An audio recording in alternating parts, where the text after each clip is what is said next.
ನಮಸ್ಕಾರ ವೀಕ್ಷಕರೇ, ಇವತ್ತಿನ ವಿಡಿಯೋದಲ್ಲಿ ನೋಡೋಣ ಮನೆಯಲ್ಲಿ ಮಾಡುವಂತಹ ಕೆಲವೊಂದು ಬ್ಯೂಟಿ ಟಿಪ್ಸ್ಗಳು.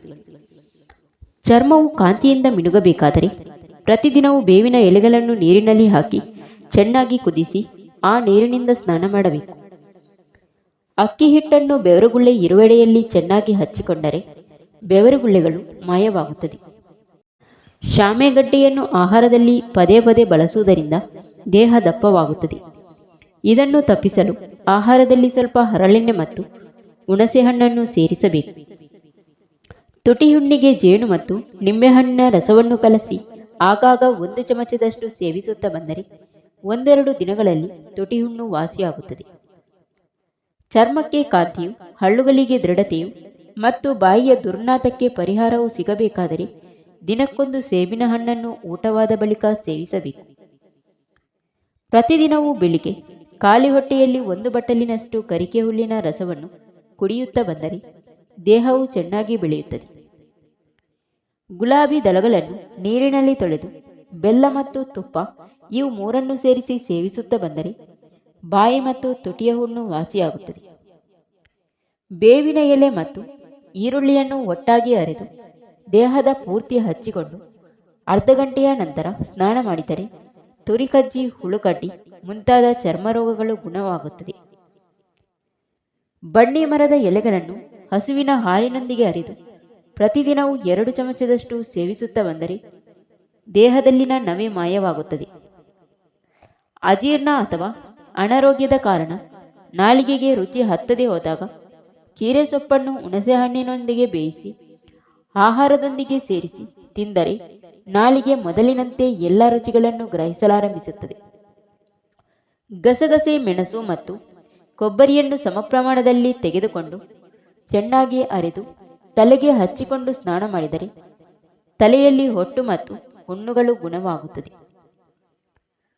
ಶುದ್ಧವಾದ ಜೇನುತುಪ್ಪವನ್ನು ದಿನಕ್ಕೆ 2 ವೇಳೆ 1 ಹನಿಗಳಷ್ಟು ರೆಪ್ಪೆಗಳಿಗೆ ಹಚ್ಚುತ್ತಾ ಬಂದರೆ ಕಣ್ಣು ಕೆಂಪಾಗಿರುವುದು ಸರಿ ಹೋಗುತ್ತದೆ.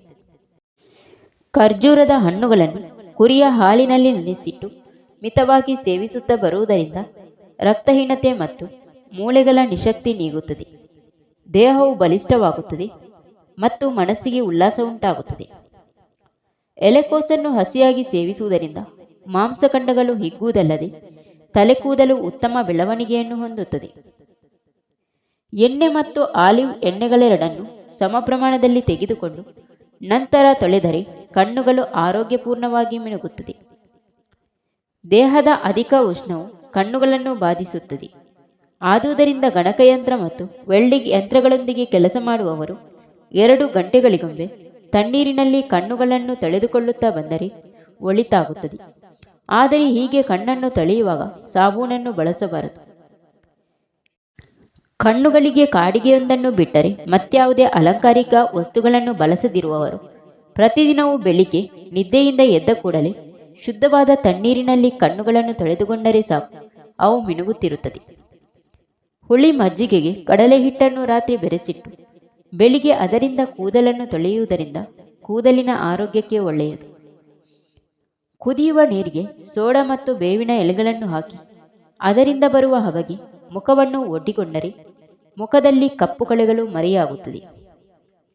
ಮುಖಕ್ಷೌರ ಮಾಡಿಕೊಳ್ಳುವ ಮುನ್ನ ಬ್ಲೇಡಿನ ಮೇಲೆ ಸ್ವಲ್ಪ ಕೊಬ್ಬರಿ ಎಣ್ಣೆಯನ್ನು ಸವರಿದರೆ ಆ ಬ್ಲೇಡಿನಿಂದ ಹೆಚ್ಚು ನಯವಾಗಿ ಮುಖಕ್ಷೌರ ಮಾಡಿಕೊಳ್ಳಬಹುದು.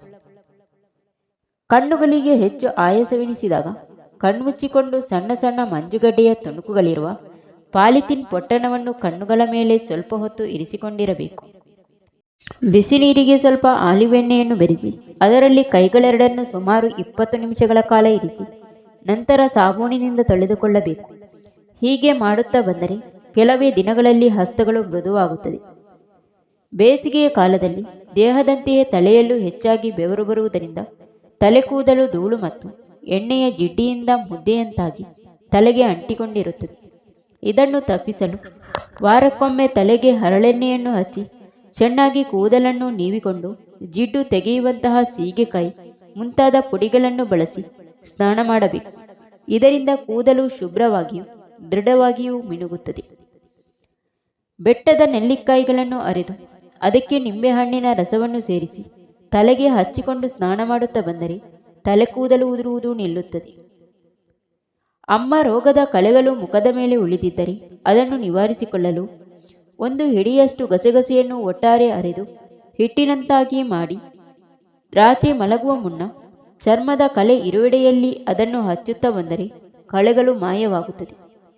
ಗುಲಾಬಿ ಎಲೆಗಳನ್ನು ಬಿಸಿಲಿನಲ್ಲಿ ಒಣಗಿಸಿ ಪುಡಿ ಮಾಡಿ ಸೀಗೆ ಪುಡಿಯೊಂದಿಗೆ ಅಥವಾ ಹಾಗೆಯೇ ತಲೆಗೆ ಹಚ್ಚಿಕೊಂಡು ಸ್ನಾನ ಮಾಡಿದರೆ ದೇಹವು ತಂಪಾಗುತ್ತದೆ. ಚರ್ಮವು ತನ್ನಲ್ಲಿರುವ ಸೂಕ್ಷ್ಮ ರಂಧ್ರಗಳ ಮೂಲಕ ದೇಹದೊಳಗಿನ ನೀರಿನ ಅಂಶವನ್ನು ಆವಿಯಾಗಿಸುತ್ತದೆ. ಇದರಿಂದ ದೇಹದ ಉಷ್ಣಾಂಶವು ಒಂದೇ ಮಟ್ಟದಲ್ಲಿರುತ್ತದೆ. ನಿಂಬೆಹಣ್ಣಿನ ರಸ, ವೀಳ್ಯದೆಲೆ ರಸ, ಹಸುಹಾಲಿನ ತುಪ್ಪ, ಹರಳೆಣ್ಣೆ, ಕರಿಜೀರಿಗೆಯ ಪುಡಿ ಇವಿಷ್ಟನ್ನು ಒಟ್ಟಿಗೆ ಕಾಯಿಸಿ ಶೋಧಿಸಿಟ್ಟುಕೊಂಡು ದಿನ ಬಿಟ್ಟು ದಿನ ತಲೆಗೆ ಹಚ್ಚಿಕೊಂಡು ಸ್ನಾನ ಮಾಡುತ್ತಾ ಬಂದರೆ ತಲೆಹೊಟ್ಟು ಮತ್ತು ತಲೆಹುಣ್ಣಿನ ತೊಂದರೆ ಗುಣವಾಗುತ್ತದೆ.